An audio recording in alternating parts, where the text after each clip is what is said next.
Hi రా. Last వీడియోలో small cap mutual fund గురించి చెప్తా అన్నావు కదా, చాలా ఎక్సైటెడ్గా ఉన్నాను రా. అసలు స్మాల్ క్యాప్లో రిటర్న్స్ చాలా ఎక్కువ అని విన్నాను, ఎందుకలా? అలాగే రిస్క్ కూడా చాలా ఎక్కువ అని విన్నాను, ఎందుకలా? అలాగే ఒకవేళ నేను ఇన్వెస్ట్ చేద్దాం అనుకున్నాను అనుకో, ఇన్వెస్ట్ చేయొచ్చా చేయకూడదా? అబ్బో, చాలా ఎక్సైటెడ్గా ఉన్నావురా. మన సబ్స్క్రైబర్ ఫ్రెండ్స్ కూడా ఎక్కువ మంది అడిగిన టాపిక్ ఇదే కదా. అయితే వాళ్ళకి ఒక చిన్న మాట చెప్పి డిస్కషన్ స్టార్ట్ చేసేద్దాం. ఫ్రెండ్స్, మన మ్యూచువల్ ఫండ్ సిరీస్లో చాలా వీడియోస్ చేసుకున్నాం. మీరు కనుక మ్యూచువల్ ఫండ్స్లో ఇన్వెస్ట్ చేయాలి అనుకున్నా, లేక మ్యూచువల్ ఫండ్స్ గురించి నేర్చుకోవాలి అనుకున్నా సరే, ఆ వీడియోస్ అన్నీ చూడండి. ఎందుకంటున్నా అంటే ఒక్కో వీడియోలో కొన్ని కొన్ని కొత్త విషయాలు చెప్పుకుంటూ వస్తున్నాం అనమాట. సో ఆ ప్లేలిస్ట్ మొత్తం చూస్తే మీకు మ్యూచువల్ ఫండ్స్ మీద ఒక అవగాహన వచ్చేస్తుంది. టాపిక్తో సంబంధం లేకుండా మ్యూచువల్ ఫండ్స్ మొత్తం మీద కొత్త కొత్త విషయాలు అనేది చెప్పుకుంటూ వస్తున్నాం. అర్థమైంది కదా? So watch all of our videos. And అలాగే మీకు కనుక మన వీడియోస్ నచ్చుతున్నట్టు ఉంటే ప్లీజ్ లైక్ చేయండి, షేర్ చేయండి, మీ తోటి వారితో షేర్ చేస్తూ ఉండండి. అండ్ అలాగే మన ఛానల్ను సబ్స్క్రైబ్ చేసుకొని నోటిఫికేషన్స్ ఆన్లో పెట్టుకోండి ప్లీజ్. రైట్, చెప్పరా, ఎందుకు నీకు స్మాల్ క్యాప్ మ్యూచువల్ ఫండ్స్ అంటే అంత ఇష్టం? ఇంకెందుకురా, రిటర్న్స్ ఎక్కువ వస్తాయనే. అది కరెక్టే, బట్ ఆ రిటర్న్స్ ఎందుకు అంత ఎక్కువ వస్తాయి అనేది చెప్తాను, జాగ్రత్తగా విను. ముందు వీడియోలో చెప్పుకున్నట్లే మార్కెట్ క్యాప్ బట్టి స్టాక్స్ని ఆర్డర్లో పెడితే first 100 stocks large cap, 100 to 250 stocks mid cap, and 250 నుంచి మిగతా స్టాక్స్ అన్నీ స్మాల్ క్యాప్స్. ఓకే కదా. నౌ స్మాల్ క్యాప్ స్టాక్స్ ఎందుకు అంత రిటర్న్స్ ఇస్తాయంటే, నీ గార్డెన్లో ఒక మొక్క వేసావు అనుకో, అది చూస్తూ చూస్తూ ఉండగానే రోజుల్లోనే పెద్ద చెట్లా అయిపోతుంది. బట్ వన్స్ అది పెద్ద చెట్టు అయ్యాక ఇంకా అంతకు మించి ఇంకా పెరగడానికి చాలా ఎక్కువ టైం తీసుకుంటుంది. అవునా కదా? అలాగే చిన్న కంపెనీస్ పెద్ద కంపెనీస్ అవ్వడానికి ఎక్కువ స్కోప్ ఉంటూ ఉంటుందన్నమాట. ఫర్ ఎగ్జాంపుల్, 100 కోట్ల రెవెన్యూస్ తెచ్చుకునే ఒక కంపెనీ 10,000 కోట్ల రెవెన్యూస్ తీసుకురావడానికి చాలా తక్కువ టైమే పట్టచ్చు. బట్ ఆ 10,000 కోట్ల నుంచి 20,000 కోట్ల రెవెన్యూస్ తెచ్చుకోవడానికి అంతకన్నా ఎక్కువ టైం పడుతూ ఉంటుందన్నమాట. నౌ ముందు ఎగ్జాంపుల్లో 100 కోట్ల నుంచి 10,000 కోట్ల రెవెన్యూ గ్రోత్ చూస్తే 100 టైమ్స్ గ్రోత్ అది. అవునా కదా? అండ్ ఆ 10,000 కోట్ల నుంచి 20 కోట్లు అయినప్పుడు 2 టైమ్స్ మాత్రమే పెరిగిందన్నట్టు. ఆ రెవెన్యూస్ ప్రాఫిట్ గ్రోత్ రేట్ బట్టే కదా షేర్ ప్రైస్ అనేది పెరుగుతూ ఉంటుంది. అర్థమైందా? స్మాల్ క్యాప్స్ అనేది లార్జ్ క్యాప్స్ అయ్యేటప్పుడు ఎక్కువ గ్రోత్ వస్తూ ఉంటుంది కాబట్టి షేర్ ప్రైస్ పెరుగుతుంది. బట్ వన్స్ అది లార్జ్ క్యాప్ అయిపోయాక అక్కడ నుంచి పెరుగుదల అనేది కొంచెం తక్కువ గ్రోత్ రేట్తో పెరుగుతూ ఉంటుంది అనమాట. అందుకనే స్మాల్ క్యాప్స్లో ఎక్కువ షేర్ ప్రైస్ అప్రిషియేషన్ ఉంటుంది, లార్జ్ క్యాప్స్లో మరీ అంత ఎక్కువ ఉండదు. అర్థమైంది. మరి స్మాల్ క్యాప్ రిస్క్ ఎక్కువ అని ఎందుకు అంటారు? ఇందాక ఎగ్జాంపులే తీసుకో. మొక్కగా ఉన్నప్పుడు ఆ మొక్క చచ్చిపోవడానికి ఎక్కువ ఛాన్సెస్ ఉంటాయా, లేక చెట్టులా ఉన్నప్పుడు చచ్చిపోవడానికి ఎక్కువ ఛాన్సెస్ ఉంటాయా? మొక్క చచ్చిపోవడానికి ఛాన్సెస్ ఎక్కువ ఉన్నాయి. చెట్టు అంటే స్ట్రాంగ్గా ఉంటుంది కాబట్టి ఎలాగోలా బతికేస్తుంది. ఎగ్జాక్ట్లీ. స్మాల్ క్యాప్స్లో గ్రోత్ ఎక్కువ ఎక్స్పెక్ట్ చేయొచ్చు, మొక్క చెట్టు అయిపోయినట్టు. లార్జ్ క్యాప్స్లో స్టెబిలిటీ ఎక్కువ ఎక్స్పెక్ట్ చేయొచ్చు, చెట్టులా బేస్ ఏర్పాటు చేసుకుంది కాబట్టి పళ్ళు పువ్వులు ఇలాంటివన్నీ ఇస్తూ ఉంటుందన్నమాట. అర్థమైందా? చెట్టు చచ్చిపోవడానికి తక్కువ ఛాన్సెస్ ఉంటుంది కదా. అలాగే లార్జ్ క్యాప్స్లో డౌన్ సైడ్ రిస్క్ మరీ ఎక్కువ ఉండదు అనమాట, తక్కువ రిస్క్ ఉంటుంది. మొక్క చచ్చిపోవడానికి ఛాన్సెస్ ఎక్కువ ఉంటాయి కదా. అలాగే స్మాల్ క్యాప్ స్టాక్స్లో రిస్క్ ఎక్కువ ఉంటుంది. ఈ విషయం నీకు క్లియర్గా అర్థమైంది అనుకుంటే, అండ్ నీకు అర్థమయ్యేటట్టు నేను చెప్పగలిగాను అనుకుంటే, ప్లీజ్ మీ ఫ్రెండ్స్తో కూడా షేర్ చేయి. ఈ పర్టికులర్ వీడియో అయితే తప్పనిసరిగా షేర్ చేయి. సూపర్గా ఎక్స్ప్లెయిన్ చేసావురా. ఫ్రెండ్స్, మీకు కూడా ఈ వీడియో నచ్చినట్టయితే లైక్, షేర్, సబ్స్క్రైబ్ చేయడం అసలు మర్చిపోవద్దు. సో టాపిక్ వస్తే, రే నేను కొంచెం రిస్క్ తీసుకోవడానికి ప్రాబ్లం లేదురా, కానీ రిటర్న్స్ మాత్రం చాలా ఎక్కువ కావాలి నాకు. సో నేను ఎలాంటి ఫండ్ సెలెక్ట్ చేసుకుంటే బెస్ట్ అంటావు? అలాగే ఎంత రిటర్న్స్ ఎక్స్పెక్ట్ చేయొచ్చు అంటావు? రైట్, చెప్తాను. ఒకసారి మన స్క్రీన్ మీదకి వెళ్ళిపోతే ఈటీ మనీ వెబ్సైటే యూజ్ చేస్తున్నాం కదా. మ్యూచువల్ ఫండ్స్లో ఎక్స్ప్లోర్ మ్యూచువల్ ఫండ్స్, ఇందులో ఈక్విటీ ఫండ్స్లో స్మాల్ క్యాప్ ఫండ్స్లో నేను ఫస్ట్ పక్కాగా సజెస్ట్ చేసేది ఈ క్వాంట్ స్మాల్ క్యాప్ ఫండ్ అనే కాదు, ఈ క్వాంట్ తాలూకా ఏదైనా సరే, లార్జ్ క్యాప్ అయినా మిడ్ క్యాప్ అయినా థీమాటిక్ అయినా ఏదైనా సరే. రీసెంట్గా దీని తాలూకా చిన్న నెగిటివ్ న్యూస్ వచ్చింది, but still I recommend quant. ఈ క్వాంట్ అయిన తర్వాత Nippon India small cap fund. Small cap ఫండ్స్లో ఇది కొంచెం మంచిది.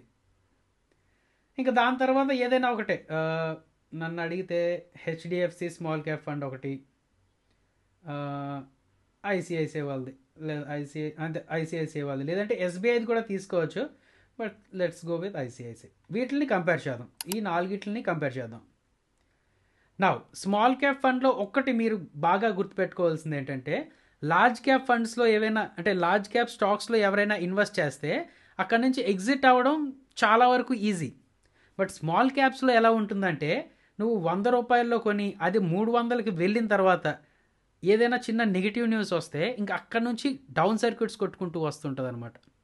లోవర్ సర్క్యూట్స్ కొట్టుకుంటూ వస్తున్నప్పుడు నువ్వు ఎగ్జిట్ అవ్వడం కష్టం అవుతుంది కదా. సో అది ఒకసారి అంటే స్ట్రెస్ తాలూకా టెస్ట్ అని ఉంటుంది, అది ఒకసారి చెక్ చేసుకోవాలి. అండ్ దీని తాలూకా హిస్టరీ కూడా, మార్కెట్ డౌన్ సైకిల్స్లో ఉన్నప్పుడు ఎంత త్వరగా వీళ్ళు ఎగ్జిట్ అవ్వగలిగారు, లేదంటే ఎంత త్వరగా వీళ్ళు అడ్జస్ట్ చేసుకోగలిగారు అనేది ఇంపార్టెంట్. ఓకే కదా, రైట్. వీటన్నిటిలోని Quant small fund and Nippon India small fund ఈ రెండు కొంచెం మంచివి అనమాట.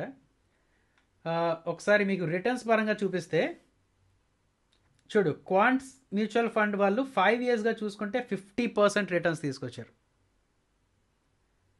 అండ్ మిగతా వాళ్ళు 38, 31, 32 ఇలా ఇక్కడ ఉండిపోయారు.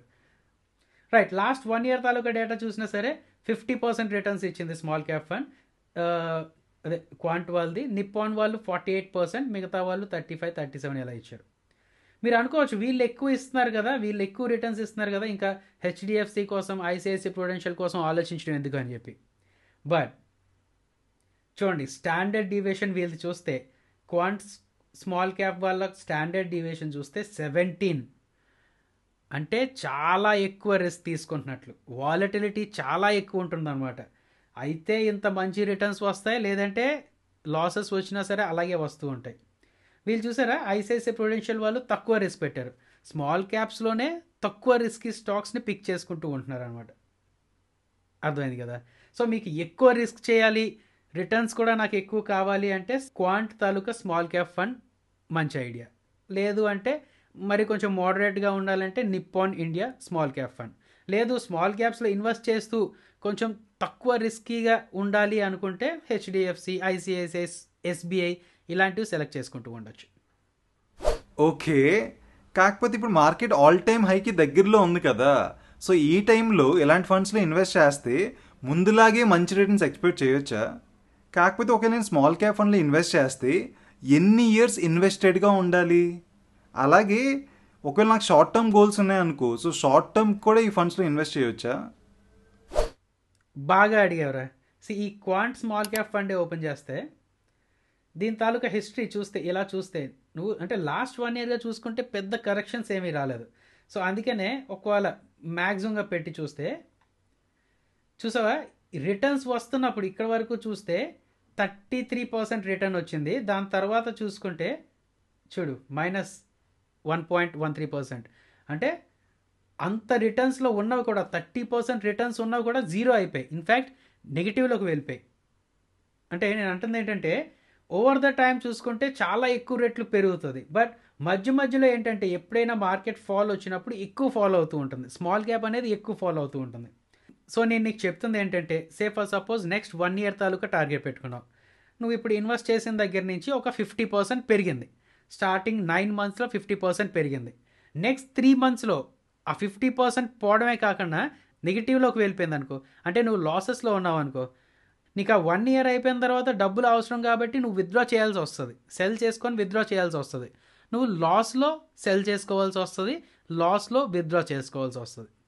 అలా కాకుండా ఆ మార్కెట్ ఫాలో అవుతున్నప్పుడు కూడా నువ్వు సిప్ మోడల్ అలా కంటిన్యూ చేస్తూ ఉంటే తర్వాత మళ్ళీ ఒక 6 months తర్వాత మళ్ళీ పెరిగి 2 years తర్వాత డబుల్ అయ్యి 3 years తర్వాత త్రిబుల్ అయ్యిందనుకో, దాని అర్థం ఏంటి? ఒకప్పుడు లాస్లో ఉన్నా సరే నువ్వు కన్సిస్టెంట్గా ఇన్వెస్ట్ చేసుకోవడం వల్ల ఎక్కువ ప్రాఫిట్స్ చేసుకోగలిగావు. అర్థమైంది కదా. సో షార్టర్ టైం ఫ్రేమ్లో పెట్టుకుంటే నన్ను అడిగితే మాత్రం small cap fund is not a best option.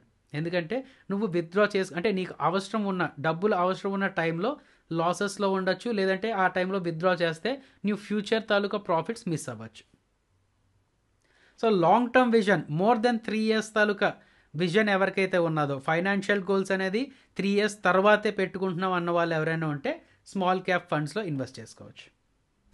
అర్థమైంది.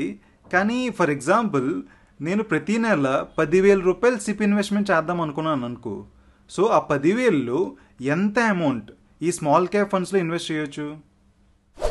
రైట్, దానికోసం నేనేం చేస్తానంటే ఒకసారి నీకు ఈ స్మాల్ క్యాప్ ఫండ్తో లార్జ్ క్యాప్ ఫండ్ని అండ్ అలాగే యాక్టివ్ ఫండ్, అదే బ్యాలెన్స్డ్ అడ్వాంటేజ్ ఫండ్ అది ఇది చెప్పుకున్నాం కదా, ఇంచుమించు యాక్టివ్ ఫండ్ అంటారు దాన్ని, వీటితో కంపేర్ చేద్దాం. అండ్ అలాగే ఇండెక్స్ ఫండ్తో కూడా ఒకసారి కంపేర్ చేద్దాం. ఇప్పుడు ప్రజెంట్ సిచ్యువేషన్లో నేనేం చెప్పాను, లాస్ట్ వీడియోలో కూడా చెప్పాను, లార్జ్ క్యాప్ స్టాక్స్లో ఎక్కువ మూమెంటం వచ్చే ఛాన్సెస్ ఉన్నాయి. రిస్క్ పరంగా చూస్తే తక్కువ రిస్క్, రిటర్న్స్ పరంగా చూసుకుంటే కొంచెం ఎక్కువ రిటర్న్స్ వచ్చే ఛాన్సెస్ లార్జ్ క్యాప్ ఫండ్లో ఉన్నదనమాట. సో నేను సిన్సియర్గా చెప్తుంది ఏంటంటే, ఇప్పుడు ఫర్ ఎగ్జాంపుల్ ఈ 4 వాటిలో నువ్వు ఇన్వెస్ట్ చేస్తావు అనుకుంటే 25, 25, 25 అలా ఇవ్వడం కాకుండా లార్జ్ క్యాప్ ఫండ్లో ఒక 40% ఇన్వెస్ట్ చేసుకోవడం మంచిది. అండ్ స్మాల్ క్యాప్ ఫండ్లో ఒక 30%. అండ్ ఈ రెండిట్లో ఏదో ఒక దాంట్లో ఒక 20%. అర్థమైందా? స్మాల్ క్యాప్ ఫండ్లో 30%, లార్జ్ క్యాప్ ఫండ్లో 40%, అండ్ మిగతా 20% మిగతా వాటిలో. అంటే ఒక 10,000 రూపీస్ నువ్వు ఇన్వెస్ట్ చేస్తుంటే 4,000 రూపీస్ లార్జ్ క్యాప్లో ఉండాలి, 3,000 రూపీస్ స్మాల్ క్యాప్లో ఉండాలి. బట్ ఓకే, మిగతా 3,000 రూపీస్ అనేది ఎందులో పెడతావో నీ ఇష్టం. బట్ స్మాల్ క్యాప్ ఫండ్లో 3,000 మాత్రం పెట్టు, లార్జ్ క్యాప్ ఫండ్లో 4,000 పెట్టు. నా సిన్సియర్ రికమెండేషన్ ఇది.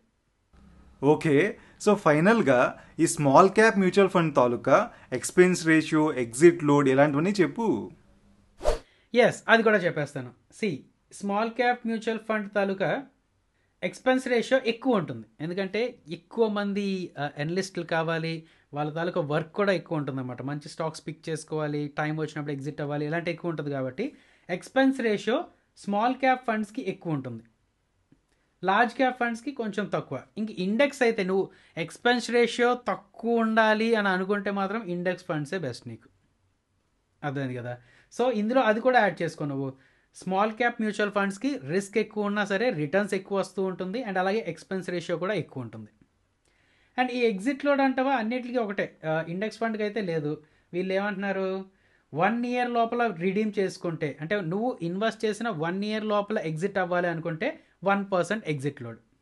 అది లార్జ్ క్యాప్ ఫండ్కైనా, యాక్టివ్ ఫండ్కైనా, ఈ స్మాల్ క్యాప్ ఫండ్కైనా. ఇంకా లాకిన్ పీరియడ్స్ అనేది లేదు. అండ్ నువ్వు ఒకవేళ ఎస్ఐపి మోడల్లో చేసుకుంటే మినిమం ఇన్వెస్ట్మెంట్ 1,000 రూపీస్, లంప్ సమ్గా చేయాలి అనుకుంటే మినిమం ఇన్వెస్ట్మెంట్ 5,000 రూపీస్. అర్థమైందా లేదా? క్లారిటీ వచ్చిందా లేదా స్మాల్ క్యాప్ ఫండ్స్ మీద? ఏ చిన్న డౌట్స్ ఉన్నా సరే కింద కామెంట్స్ బాక్స్లో పెట్టండి. సూపర్గా ఎక్స్ప్లెయిన్ చేసావురా, పూర్తిగా అర్థమైంది.